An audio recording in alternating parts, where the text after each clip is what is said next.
오늘 말씀은 제가 주보를 보시면 아시겠지만 영단번의 제사 그리고 그 설교 제목에 근거한 말씀은 레위기 9장 1절에서 7절 말씀인데, 이 말씀을 우리 하나님 나라의 모형 지난주에 우리 함께 나누었던 출애굽기 마지막 파트와 연결시키면서 진행하려고 합니다. 그래서 이제 오늘은 첫 번째 파트까지 아마 함께 나눌 수 있을 것 같고, 다음 주에는 이 영단번의 제사를 마칠 수 있을 것 같습니다. 지난주 설교 말씀과 연결되기 때문에 그 말씀을 다시 한번, 그 말씀의 요점만 간략하게 다시 한번 제시해서 알려드린다면, 예수 그리스도라는 그 의의 옷을 입어야만 우리는 하나님의 나라에 입성할 수 있다라고 제가 나누었습니다. 여기에서 의란 무엇이라고 제가 얘기했습니까? 뭔가 의로운 행동, 세상이 얘기하는 의로운 행동을 이야기하는 것이 아니라, 옳다라고 인정하는 그러한 행동을 이야기하는 것이 아니라, 성경이 얘기하는 의라는 건 하나님과 하나님의 백성 간에, 왜냐하면 하나님의 백성만이 이러한 의를 가질 수가 있기 때문에 제가 말씀드리는 거예요. 하나님과 가질 수 있는 바른 관계를 이야기합니다. 하나님과 바른 관계를 맺으려면 우리의 죄 문제가 해결이 되어야 돼요. 왜요? 거룩하신 하나님이기 때문에 거룩한 사람들이 되어야 합니다. 그러니까 이 레위기에 가장 중요한 그 부분 중에 하나가 레위기 11장 45절이거든요. 내가 거룩하니 너희도 거룩할지어다. 왜냐하면 거룩하신 하나님과 영원토록 함께 하려면 우리가 거룩해야 한단 말이죠. 그런데 그 거룩을 우리 스스로 이룰 수가 있다는 겁니까? 없다는 겁니까? 없다는 거예요. 우리는 우리 스스로의 죄 문제를 해결할 수가 없어요. 그래서 예수 그리스도께서, 하나님의 독생자 예수 그리스도께서 이 땅 위에 오셔서 영단번의 제사로 모든 것들을 다 이루시고 우리를 거룩하게 하시면서, 그리고 흰옷을 입게 하시면서, 그 흰옷이라는 게 바로 그런 개념이라고 얘기했습니다. 더러운 우리가 진홍같이 붉은 재, 주홍같이 붉은 재가 양털같이 희게 된단 말이에요. 눈과 같이 희게 된단 말이죠. 그 흰옷을 입고, 예수 그리스도의 보혈로 그렇게 깨끗함을 입은 흰옷을 입고 우리는 하나님 앞에 서게 됩니다. 그러니까 예수 그리스도의 십자가 보혈로 이루어지는 거죠. 그래서 로마서 6장 10절에서 11절에는 그가, 예수 그리스도가 죽으심은 죄에 대하여 단번에 죽으심이요. 여기에서 단번이라는 건 오늘 설교 제목과 같이 단번의 제사예요. 단 한 번, 여러 번 드릴 필요도 없어요. 그런데 레위기 제사장들은 여러 번 드리게 되죠. 왜요? 본인 자체가 일단 죄인이기 때문에 계속해서 그 죄를 씻어야만 하기 때문에 대제사장이라고 할지라도 그 자신의 죄를 먼저 씻고, 그리고 나서 그 백성의 죄를 또 씻을 필요가 있었다는 것입니다. 그리고 상번제를 계속 드려야만 했어요. 그러나 예수 그리스도께서는 영어로 얘기하면 once, 한 번이죠. for all, 모든 것들을 위한 단 한 번의 제사. 그래서 우리나라 말로 이게 번역이 될 때에 영단번의 제사로 번역이 되었거든요. 그러니까 이 단번의 죽으심이요 그가 살아계심은 하나님께 대하여 살아계심이니, 이와 같이, 이게 중요합니다. 이와 같이 너희도 너희 자신을 죄에 대하여는 죽은 자요. 그런데 어떻게 그렇게 될 수가 있죠? 그리스도 예수 안에서, 이 말이 나옵니다. 우리 스스로는 이룰 수 없고 그리스도 예수 안에서 하나님께 대하여는 살아있는 자로 여길지어다. 갈라디아서로 가보면 내가 율법으로 말미암아 율법에 대하여 죽었나니 이는 하나님에 대하여 살려 함이라. 내가 그리스도와 함께 십자가에 못 박혔나니 그런즉 이제는 내가 사는 것이 아니요 오직 내 안에 그리스도께서 사시는 것이라. 이제 내가 육체 가운데 사는 것은 나를 사랑하사 나를 위하여 자기 자신을 버리신 하나님의 아들을 믿는 믿음 안에서 사는 것이라. 우리는 이 예수 그리스도와 함께 우리의 정욕, 우리의 탐심을 십자가에 다 못 박았습니다. 그리고 예수 그리스도와 함께 다시 살 줄을 믿습니다. 그러니까 우리가 자랑할 것은 우리 자신에게서는 아무것도 없는 거예요. 누구만 자랑할 것이 있는 것입니까? 예수 그리스도, 그분의 십자가 외에는 우리가 결코 자랑할 것이 없게 됩니다. 여기서 중요한 개념 하나가 다시 나오거든요. 우리는 세상과 죄에 대하여는 죽는다고 얘기하잖아요. 그리고 예수 그리스도께 대하여는 살아난다. 그리고 그 예수 그리스도와 연합한다. 그래서 이것을 갈라디아서 3장 27절에서 28절은 누구든지 그리스도와 합하기 위하여 침례를 받은 자는, 이런 말이 나옵니다. 침례를 받은 자는 그리스도로 옷 입었느니라. 옷 입었대요. 지금 제가 계속 얘기하지만 옷을 입었대요. 그리스도로. 너희는 유대인이나 헬라인이나 종이나 자유인이나 남자나 여자나 다 그리스도 예수 안에서 하나이니라. 이게 너무너무 중요하거든요. 구약 성경 시대에는 침례라는 의식이 있었습니까? 없었습니까? 없었다는 얘기예요. 침례를 대신한 할례라고 여러분 다 들어보셨을 거예요. 이게 언약의 표징이었거든요. 이 할례라는 것은 누구만 받을 수 있는 거죠? 사실 남자만 받을 수 있었고, 남자 중에서도 어떤 남자요? 유대인 남자만 받을 수 있었어요. 그런데 이게 예수 그리스도 안에 있는 복음으로 승화가 되면서 제가 조금 전에도 얘기했지만 누구든지 그리스도와 합하여 연합하여 또 연합하기 위하여 침례를 받은 자는 그리스도로 옷 입었느니라. 그러면서 너희는 유대인이라. 이제 유대인만이 아니야. 유대인이나 헬라인이나 종이나 자유인이나 남자나 여자나 다 그리스도 안에서 하나이니라로 표현합니다. 여기서 침례의 본질적인 뜻이 무엇입니까? 물론 침례, 또 장로교단이나 다른 여타교단은 세례를 가지고 의식을 행하지만 사실 성경적으로 다가가 보면 무엇이 더 성경적입니까? 침례가 더 성경적이죠. 이건 말할 것도 없습니다. 왜요?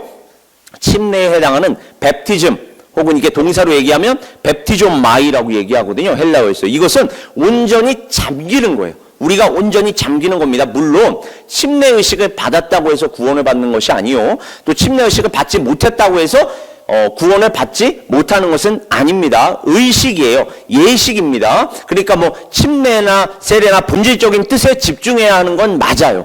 예수 그리스도 안에 있는 믿음으로 구원을 받는 거지, 예식을 행했다고 해서 행하지 않았다고 해서 구원과 상관이 있는 것은 아닙니다. 그러나 여기서 여러분 중요한 게 있어요. 제가 교회는 늘 공동체라고 말씀을 드렸습니다. 그 얘기는 무엇이냐면, 물론 우리의 구원은 예수 그리스도와 나와의 인격적인 관계, 참된 관계를 통해서 구원받아요. 그런데 신앙생활이란 건 공동체 생활이기 때문에 이 공동체 안에서 서로가 서로를 확인시켜 주어야 합니다. 그러한 의미에서 예식이라는 게 필요한 거예요. 그러한 의미에서 의식이라는 게 필요합니다. 이러한 것이 필요 없다면 주일날 왜 모입니까? 그냥 개개인별로 하나님께 예배드리면 되는 거지. 하나님께서는 그걸 원하시기보다는 우리로 하여금 함께 모여서 함께 예배드리고 함께 말씀 나누고 함께 기도하고 함께 기념하면서 하나님께로 함께 나아가기를 원하시는 거예요. 이게 유대인들도 그래서 공동체적 기억이라는 걸 자꾸만 이야기합니다. 그러니까 이스라엘 백성이라고 얘기하잖아요. 이스라엘 민족, 이렇게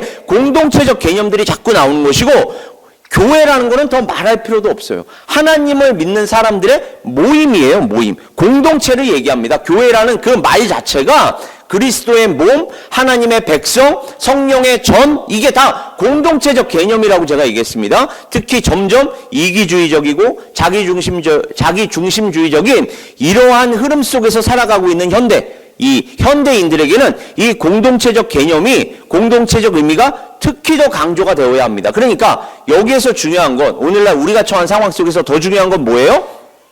구원은 당연한 거고요. 예수 그리스도 안에서 제가 예수 그리스도를 믿음으로 말미암아 구원을 받았습니다를 공동체 안에서 서로 확인해 주는 거예요. 이게 예식입니다. 이게 의식이라는 거예요. 그러니까 침례 예식, 침례 의식을 통해서 맞습니다. 당신의 이러한 변화, 뭐 인격이 바뀔 수도 있고 말이 바뀔 수도 있고 행동이 바뀔 수도 있고 우리의 모든 것이 사실은 다 바뀌어야 하는 거 아닙니까? 왜요? 그리스도 안에서 우리는 새로운 피조물이 되었기 때문에 그것을 서로에게 확인시켜 주는 거예요. 맞아, 우리 예수 그리스도 안에서 구원받은 자들이야, 형제 자매야. 우리 그 영원한 생명을 정말 주 안에서 함께 기념하자. 이 공동체적 기억을 예식과 의식을 통해서 함께 만들어가는 것입니다. 그러면서 서로가 서로를 격려해주고 서로가 서로를 세워주고 또 기쁠 때나 슬플 때나 함께 그 기쁨과 슬픔을 나누고, 이렇게 우리는 한 몸으로서 자라가는 것입니다. 그러니까 이 예식이라는 건 거기에 의미가 있는 거예요. 자, 다시 침례로 돌아오면 이 침례의 본질적인 뜻은 완전히 잠기는 거라고 얘기했습니다. 물속에 완전히 잠기는 거예요. 그것이 의미하는 바는 무엇이냐? 이 세상에 속한 나, 사망과 심판과 저주 속에 갇혀있는 우리의 죄로 인하여 갇혀있던 우리가 사망과 심판과 저주 속에서 그대로 죽는 거예요. 죽는 겁니다. 죽는 걸로 근데 끝나는 게 아니라 일으킴을 받는 거죠. 누구 안에서요? 예수 그리스도 안에서 예수 그리스도와 같이. 그래서 물속으로 들어가는 것으로 끝나는 게 아니라 다시 일으킴을 받는 것으로 끝나게 됩니다. 그것은 새 생명을 이야기해요. 마치 예수 그리스도께서 사망과 심판과 저주, 사망 권세 깨고 승리하신 그 예수 그리스도와 같이 우리 또한 그 예수 그리스도 안에서 그 모든 것들을 정복하고 그 물을 뚫고 나오는 것입니다. 그것은 예수 그리스도 안에서의 부활을 이야기하는 것이고 새 생명을 이야기하는 것입니다. 이와 같이 구원과 영생을 얻기 위해서 아직 예수 그리스도를 알지 못하고 믿지 못하는 그 사람들을 위하여 예수 그리스도께서 말씀하신 것이 있죠. 한 알의 밀이 땅에 떨어져 죽지 아니하면 한 알 그대로 있고 죽으면 많은 열매를 맺느니라. 여기서 많은 열매라는 건 우리 각 사람을 얘기합니다. 예수 그리스도께서 십자가에 달려 돌아가셔서 우리라는 많은 열매를 맺으셨어요. 그러니까 성경이 얘기하는 열매라는 건 30배, 60배, 100배로 열매 맺게 하신다는 건 생명을 얘기하는 거예요. 생명. 물질적인 것으로 우리가 환산해서 계산하면 안 됩니다. 생명을 얘기하는 거예요. 하나님께서는 늘 생명에 관심이 있으세요. 무슨 돈이나 물질이나 부귀영화 이런 거에 하나님께서는 관심이 없으세요. 왜 관심이 없으실까요? 그 모든 것은 처음부터 끝까지 다 하나님의 것이에요. 그것을 우리가 드린다고 해서 하나님의 것이 되는 게 아니라 본래 다 하나님의 것입니다. 그런데 우리에게 그 마음을 받기 원하시는 거예요. 우리의 그 신앙을 받기 원하신다는 것입니다. 그러니까 하나님께서 원하시는 건 돈이 아니고 물질이 아니고 권력이 아니고 우리라는 것입니다. 우리 자체를 원하시는 거예요. 우리가 하나님께로 나아가기를 원하시는 것입니다. 그런데 우리는 죄성을 지니고 있기 때문에 어떻게 나아갈 수 있느냐, 어떻게 표현할 수 있느냐, 그것이 물질로도 표현이 될 수 있기 때문에 빈손으로 나오지 아니하고 구약 성경에서부터 물질을 들고 나오라, 헌금을 들고 나오라, 헌물을 들고 나오라는 이유가 우리의 죄성이 물질과 연결이 되어 있기 때문에 그래요. 그러니까 물질을 통해서 우리의 마음, 우리의 신앙을 표현할 수 있기 때문에 그렇습니다. 그래서 하나님께서 그와 같은 것을 말씀하시는 거지 하나님이 무슨 돈이 필요하고 물질이 필요하시겠습니까? 하나님께서 원하시는 것은 우리의 마음인 줄 믿습니다. 그러나 이와는 달리 열매만 맺으려고 하는 거, 죽음 없이, 죽음이 있어야 부활이 있는 거 아닙니까? No pain, no gain이라고 이 세상 사람들도 얘기하잖아요. 고통이 없으면, 아픔이 없으면 얻는 것도 없다라는 얘기가 성경에서는 어떻게 적용이 될 수 있느냐. 사실 성경에서 나온 말이거든요. 이것은 희생이 없으면, 십자가에서의 죽음 없으면 부활도 없다는 것입니다. 우리가 먼저 죽어져야 돼요. 우리가 먼저 깨져야 하는 줄 믿습니다. 예수 그리스도와 같이 죽어야 예수 그리스도와 함께 사는 것입니다. 그러니까 우리는 예수 그리스도를 믿고 예수 그리스도라는 가죽 옷, 예수 그리스도라는 의의 옷, 이게 이제 제가 계속해서 창세기부터 그리고 출애굽기에 나와 있는 그 성막의 그 짐승, 그리고 신약 성경에 예수 그리스도라는 의의 옷, 이 모든 것들을 다 연결시키면서 말씀을 드려왔어요. 예루살렘의 외곽은 그날 밤에 어둡고 음산했다고 합니다. 성벽 바로 바깥 언덕에는 지난 3년 동안, 예수님의 공생의 사역이 3년이지 않았습니까? 지난 3년 동안 군중들이 열렬히 따랐던 한 사람이 수치와 고통 속에 거친 나무 십자가에 달려 있었다고 해요. 슬픔 속에서 많은 사람들이 울면서 흐느꼈습니다. 그날 오후의 햇빛은 더 이상 하늘을 밝히지도 않았고 십자가에 달린 그 사람의 극심한 고통은 마지막 한마디와 함께 끝이 났습니다. 그 마지막 한마디는 내가 다 이루었다. 하나님께서 영단번의 제사로 다 이루신 것입니다. 바로 그 순간에 도시 반대편에 있는 이 성자 예수의 다 이루었다라는 이 십자가 사역에 성부 하나님께서 응답하셨어요. 도시 반대편에 있는 큰 성전에서 천이 찢어지는 소리가 들렸습니다. 그것은 제가 지난주에 말씀드렸지만 아래에서 위로 찢긴 게 아니라, 아래에서 위로 찢겼으면 사람이 찢었다는 거잖아요. 사람의 손이 아니라 기적적인 방법으로 위로부터 아래까지 둘로 바깥 성전과 지성소를 구분지었던 그 크고 두꺼운 휘장이 기적적인 방법으로 하늘에서부터 위로부터 아래까지 둘로 찢어졌습니다. 그 찢겨진 휘장은 십자가의 실제적인 의미를 상징하는 것이었어요. 그 얘기가 무엇입니까? 지성소가 찢어졌다는 건 원래 그 지성소 안에는 누구밖에 못 들어가죠? 레위기에 따르면 대제사장밖에 못 들어가요. 그것도 1년에 한 번. 그런데 대제사장도 심지어 그 죄 문제가 해결되지 않으면 그 안에서 죽을 수가 있었습니다. 죽을 수가 있었기 때문에 방울을 달고 들어갔던 거예요. 왜요? 방울을 달고 들어가서 죽으면 그것을 밖에서도 끄집어낼 수가 있거든요. 밖에서도 죽었으면 끄집어낼 수가 있었기 때문에 줄로 끄집어낼 수가 있었기 때문에 대제사장조차도 함부로 들어갈 수가 없었던 곳입니다. 그 하나님을 향한 새로운 길, 대제사장만 1년에 한 번 들어갈 수 있었을 뿐만 아니라 감히 그 한 번도 조심스럽게 들어갈 수밖에 없었던 그 지성소와 성소를 가로막고 있던 휘장이 찢어진 거예요. 예수 그리스도로 인해서. 그 얘기가 무엇입니까? 이제 우리는 그 예수 그리스도로 인해서 예수 그리스도 안에서 감히 그 지성소로 들어갈 수 있는 길이 열린 것입니다. 우리 각 사람에게 하나님께로 직접적으로 들어갈 수 있는 그 길이 열린 거예요. 누구 때문에요? 십자가에 달려 돌아가셨던 그 한 사람. 참되고 온전한 그리고 궁극적인 희생 제물로 그 위에서 피를 흘리심으로써 그분을 믿는 모든 사람이 용서를 받고 하나님과의 바른 관계 속으로 들어갈 수가 있게 되었던 것입니다. 이것을 우리가 성금요일이라고 얘기하죠. 그 굿 프라이데이라고 영어로 얘기합니다. 첫 번째 그 성금요일의 암흑 속에서 우리는 최고의 좋은 소식을 접하게 됩니다. 그 이야기가 무엇입니까?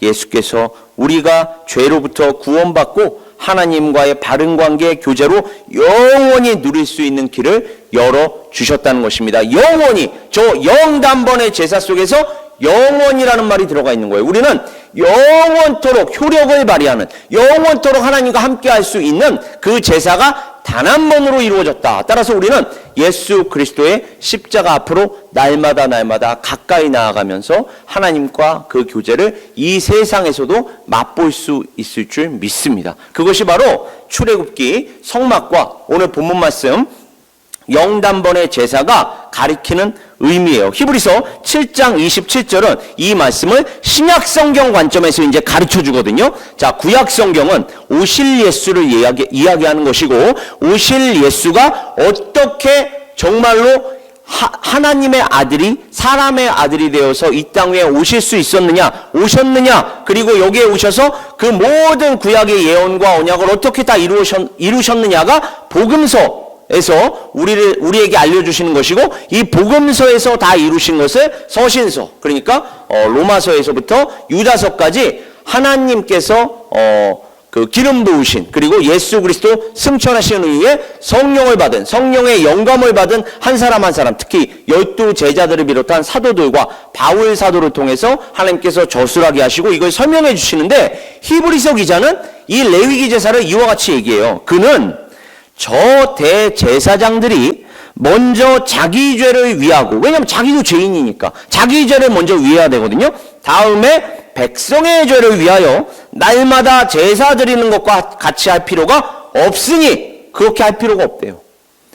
이는 그가 단번에 자기를 드려 이루셨습니다. 하나님께서는 예수 그리스도를 통하여 단번에 이루셨습니다. 9장 12절로 가보면 염소와 송아지의 피로 하지 아니하고 오직 자기의 피, 예수 그리스도의 보혈로 영원한 속죄를 이루사 단번에 성소에 들어가셨느니라. 그분은 세상을 창조한 때부터 자주 고난을 받았어야 할 것이로되 이제 자기를 단번에 제물로 드려 죄를 없이 하시려고 세상 끝에 나타나셨느니라. 이와 같이 그리스도도 많은 사람의 죄를 담당하시려고, 여기서 이런 하나하나가 다 중요하다고 얘기했어요. 모든 사람이 아니라 많은 사람, 모든 사람이 구원받는 게 아닙니다, 여러분.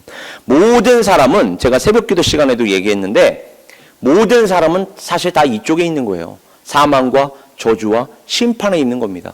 왜 하나님 누구는 구원하시고 누구는 구원하지 않으세요가 아니에요. 가운데 있는 사람, 정말로 중간 지점에 있는 사람을 자 너는 구원, 너는 심판, 이게 아니라 원래 모든 사람은 다 사망과 저주와 심판이에요. 이 중에서 하나님께서 택하신 일부, 어떤 기준으로 선택했는지는 몰라요, 우리가. 피조물은 그 창조주의 섭리를 온전히 이해할 수 없습니다. 그저 우리를 선택해 주신 것만으로도 감격해야 되는 거예요. 그걸 가지고 하나님 왜 이렇게 불공평하세요가 아니라 그 섭리를 온전히 우리가 이해할 수 없기 때문에 우리라는 이 각 사람을, 교회에 모인 각 사람을 선택하셔서 우리로 하여금 사망에서 생명으로 옮기셨구나. 이걸 그저 감격하고 감사하면 되는 것입니다. 그리고 우리가 전도 나갈 때에도 누구를 선택하셨는지 우리가 모르기 때문에 모든 사람에게 나가서 복음을 전하지만 그 중에서 하나님께서 선택하신 사람들은 그 복음을 받게 되어 있다는 것입니다. 그래서 많은 사람이라고 표현되어 있는 거예요. 모든 사람이 아니라 많은 사람,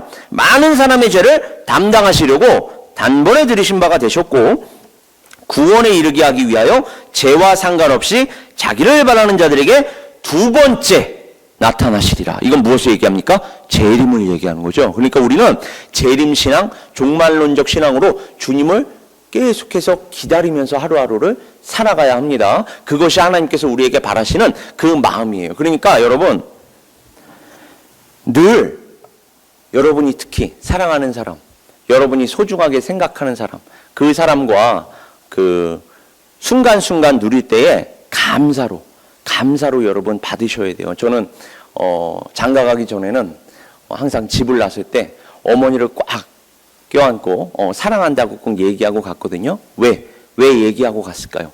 정말로 남들보다 어머니를 지극히 사랑해서 물론 그것도 있겠지만은 더 중요한 건 내가 가다가 어디 사고라도 당해서 죽을 수도 있는 거고, 그러면은 지금 이 순간이 나와 어머니의 마지막 순간일 수 있잖아요. 그러니까 사랑한다고 꼭 이렇게 껴안고 갔고, 지금은 이제 결혼한 이후에는 제 아내와 출근하기 전에 꼭 포옹을 하고, 저는 그때의 심정이 그래요.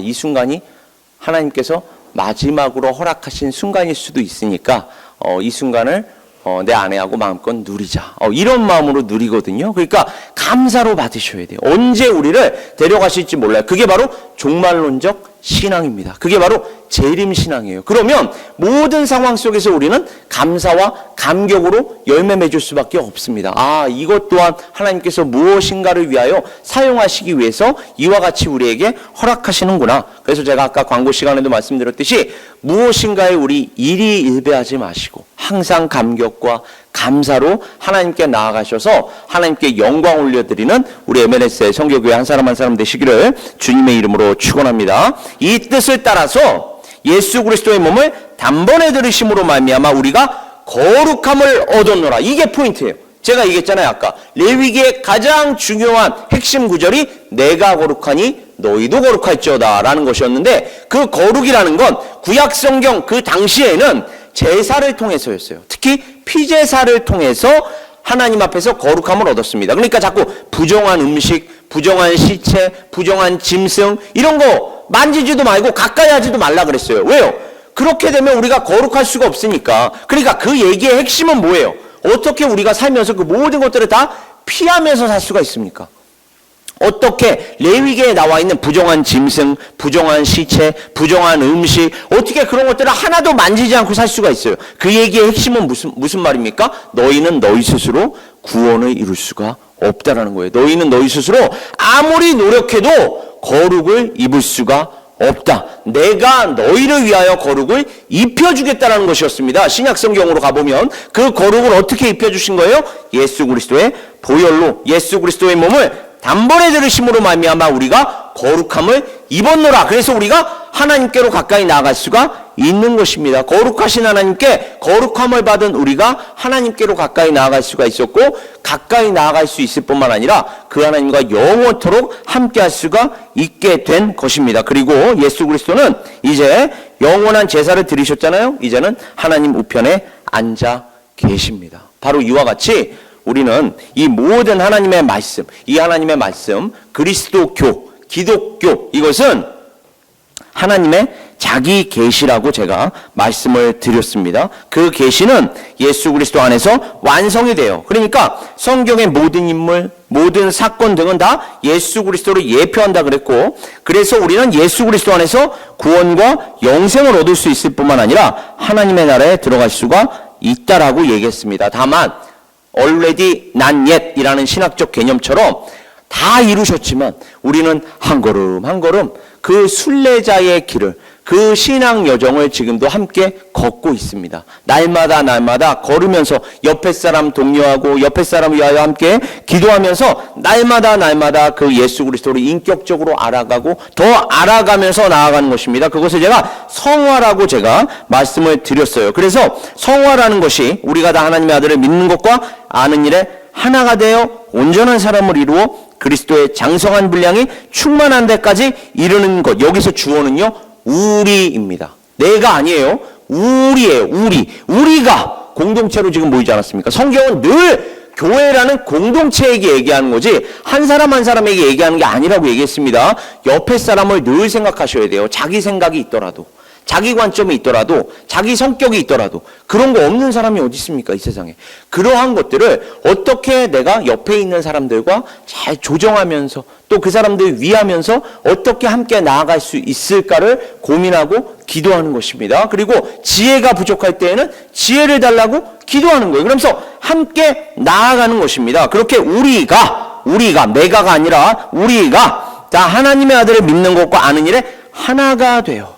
우리는 한 마음과 한 뜻으로 나아가야 합니다. 한 마음과 한 뜻. 이게 신앙 인격이에요. 그리고 신앙적으로, 영적으로 성숙한 사람들만이 이러한 것을 할 수가 있습니다. 여러분 보세요. 유치원생들이, 어린아이들이 이러한 거 할 수 있어요? 없어요? 자기만 생각하는 게 미성숙한 어린아이들 아닙니까? 그러나 이제는 너희들이 어린아이들과 같이 안아야 한다는 게 자꾸 사도 바울의 핵심이잖아요. 너희가 이제 어린아이들과 같이 자꾸 떼부리지 말고, 그리고 뭔가 속임수나 사탄의 현혹하는 이러한 모든 거짓 가르침들이 오면 그러한 것에 휩쓸리지 말고, 휘둘리지 말고 꼿꼿이 서서 온전한 사람을 이루어야 한다. 그리고 성숙할 때 그리스도의 장성한 분량이 충만한 데까지 이르러야 한다. 이러한 모든 것들이 성경이 우리가 공동체라는 것을 이야기해주고 있습니다. 우리가 그렇게 우리 주 예수 그리스도를 알아가고 아직 예수 그리스도를 알지 못하고 믿지 못하는 사람들에게 말로,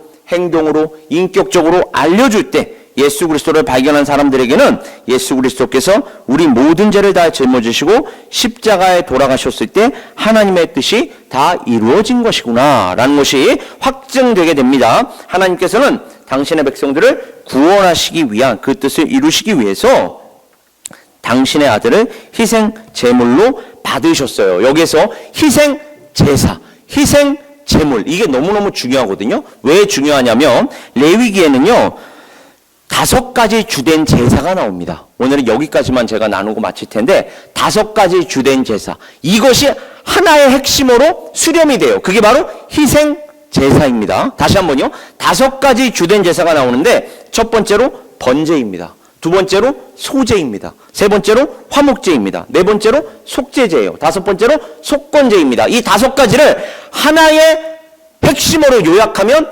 희생 제사입니다. 희생제사. 희생제사라는 건 여기서 희생이라는 건 뭘 얘기합니까? 피를 얘기하는 거예요. 피제사. 피제사의 핵심은 생명을 얘기하는 거죠. 성경에서 피는 생명이라고 얘기하니까. 그러니까 이 5가지 제사가 희생제사고 여기서 희생이 얘기하는 건 피요. 피가 의미하는 건 생명이라면 이 모든 것을 다 이루신 그분의 십자가 보혈로 인하여 우리는 하나님께로 이제는 날마다 예배자로서 살 수가 있는 거예요. 이렇게 5가지 제사를 다 이루신 당신의 십자가 보혈, 피제사, 생명으로 모든 것을 다 이루신, 아까 그 한 알이 미리 떨어져 땅에 죽지 아니하면 하나 그대로 있고 죽으면 많은 열매를 맺는다 그랬잖아요. 죽음이라는 게 생명을 얘기하는 거 아닙니까? 생명이, 피가, 희생제사가 이 5가지 주된 제사를 다 이루셨고, 따라서 우리는 이 예수 그리스도 안에서 하나님께 예배자로 살 수가 있다라는 것으로 정리가 되는 것입니다. 그러므로 우리는 이 레위기에 나와 있는 5가지 주된 제사를 읽을 때에도 예수 그리스도의 십자가 보혈을 기억하시면서 읽으셔야 돼요. 그렇다고 해서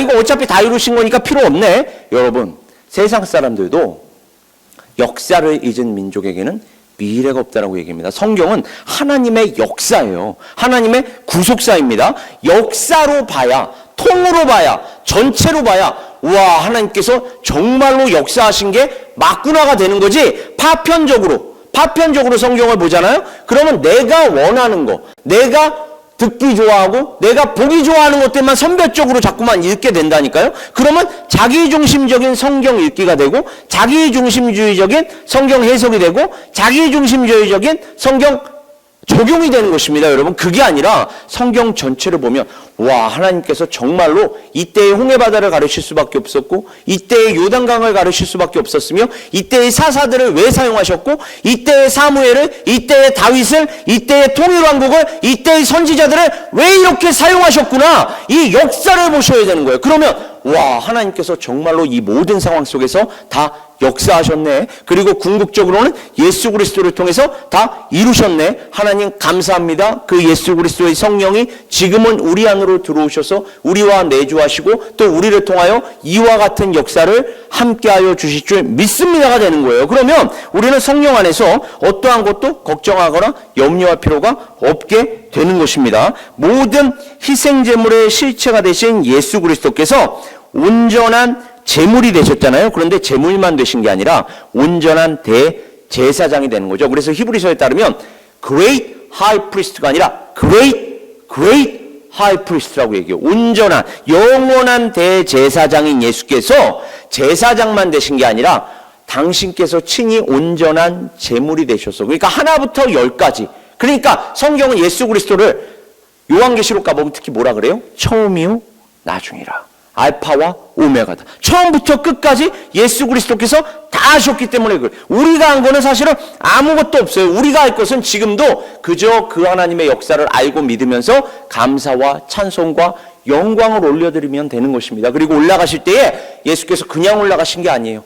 에베소서를 가보면 선물을 주셨다 그래요. 우리에게. 그 선물이란 성령의 은사를 얘기합니다. 스피리추얼 기프트를 주셨어요. 그러면 우리가 받은 선물이 다 다릅니다. 근데 한 성령이 주셨기 때문에 한 마음과 한 뜻대어 나아가게 하시는 거예요. 여러분에게 각자 다른 은사를 주셨다니까요. 각기 다른 인격을 주시고 각기 다른 성격을 주신 것처럼 말씀의 은사를 받은 자가 있고 찬양의 은사를 받은 자가 있고 중보기도의 은사를 받은 자가 있고 수많은 섬김의 은사를 받은 자가 있고 또 물질적으로 충만하게 하나님께서 부어주셔서 그 물질로 또 공동체를 섬기는 은사를 받은 자도 있고 수많은 은사들이 존재해요. 그 수많은 은사들을 주셨어요. 성령께서 에베소서에 따르면 성령으로 말미암아 주셨습니다. 그래서 이거를 성령의 은사, 영적 은사 이렇게도 얘기해요. 그거를 다 받은 자들이 한 성령이 주셨기 때문에 한 성령 안에서 하나가 되겠죠. 이렇게 한 마음과 한 뜻대어 나아갈 수 있게 만드신 것입니다. 그러니까 우리는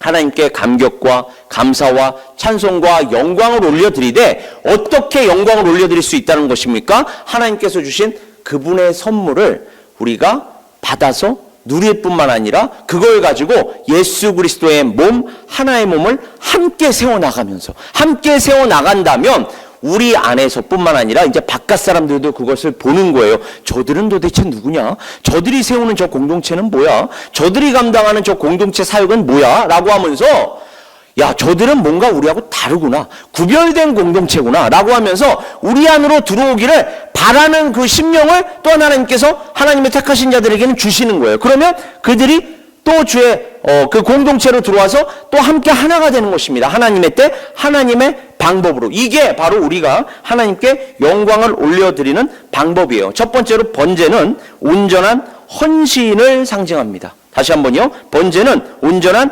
헌신을 상징한다는 점에서 당신 자신을 온전한 희생물로 바쳐 우리 모든 죄인을 구원하시는 예수 그리스도를 의미하죠. 그래서 사도 바울도 성도들을 향해서 권하기를 너희 몸을 하나님이 기뻐하시는 거룩한 산 제물로 드리라. 이는 너희가 드릴 영적 예배니라. 소제는요.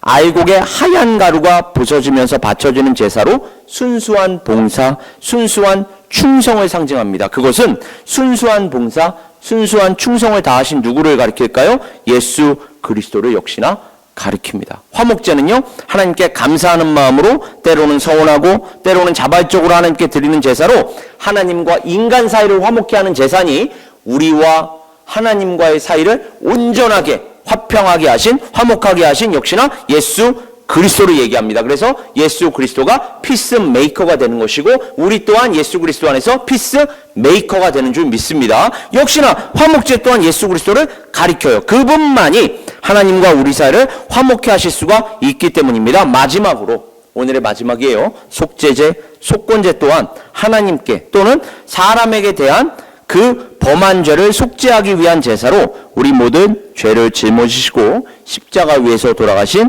예수 그리스도를 의미합니다. 자, 오늘 말씀을 정리하자면 레위기에 기록된 이 모든 제사, 이 모든 제물, 또 제사장은 하나님께서 우리 모든 사람들에게 하나님 자신을 계시하기 위한 것들이었고, 이 모든 희생제사와 제물, 제사장들은 우리가 우리의 모든 죄를 속죄하기 위하여 궁극적으로 하나님께서 우리에게 주시면서 너희가 이렇게 해야 너희가 구원을 받아 라고 명령하신 것이 아니라, 너희는 이 모든 것들을 할 수 없겠지? 맞지? 너희의 죄를 이제 좀 깨달았겠지? 그러면 내가 너희들을 위하여 여호와 이래 준비한 게 있어. 정말로 너희가 상상할 수 없고 헤아릴 수 없는 그 값지고 정말로 귀한 것이 있어. 이 모든 것을 다 이루고도 남을 수 있는 나의 독생자야 라고 말씀하시는 것입니다. 이게 바로 히브리 그 성경, 다시 말해서 유대인 회당에서 가르치는 가르침과 우리 그리스도교, 교회에서 가르치는 그 가르침의 근본적인 차이라고 제가 말씀을 드렸어요. 하나님께서는 이 모든 것들을 통하여 우리의 온전한 대제사장이시요 제물이 되시는 예수 그리스도를 우리에게 알리신 줄 믿습니다. 그래서 오늘 이 순간도 또 하루하루 살아가시면서도 우리는 그 예수 그리스도를 알고 믿으면서 날로 더 알아갈 뿐만 아니라 예수 그리스도의 인격, 예수 그리스도의 말씀, 예수 그리스도의 행하심, 이러한 것들을 하루하루 닮아가시면서 주변 사람들에게 예수 그리스도를 나눌 수 있는 한 사람 한 사람으로 쓰임받을 수 있기를, 에베네스의 선교교회 될 수 있기를 이 시간 다시 한번 주님의 이름으로 축원합니다. 우리 함께 기도하겠습니다. 아버지 하나님, 상대적으로 좀 어렵고 난해한 성막과 또 레위기, 제사 부분을 함께 다루고 있는데, 하나님께서 성령의 지혜로 우리에게 감동을 주시고 깨달음을 주셔서 이 모든 것들이 사실 궁극적으로 가리키는 건 예수 그리스도라는 것, 그래서 우리는 이 오직 예수 그리스도 안에서 함께 감사하고 감격하고 또 찬송과 영광을 올릴 수 있다는 것, 아버지 하나님 품게 하여 주시니 다시 한번 감사드립니다. 아버지 하나님, 이 예수 그리스도 품고 하루하루 살아가게 하여 주시고 승리하게 하여 주실 뿐만 아니라 누리게 하셔서 정말로 우리의 삶을 통하여, 우리의 인격을 통하여, 우리의 사역을 통하여 하나님의 나라가 더욱더 확장되게 하여 주실 뿐만 아니라 하나님 아버지께서 우리 에베네스 선교교회 통하여 계획하신 뜻이 있으신 줄 믿습니다. 그 뜻에 따라 하나님의 때 하나님의 방법으로 일꾼 보내주시고 물질 보내주시고 또 필요한 모든 것 보내주셔서 이 모든 것들이 합력되어서 하나님의 선을 이루게 하여 주시옵소서. 우리 에베네스 선교교회 바로 그와 같이 쓰임받을 수 있기를 아버지 하나님 희망하고 소원하며 이 모든 말씀 우리 주 예수 그리스도의 이름으로 기도드립니다. 아멘.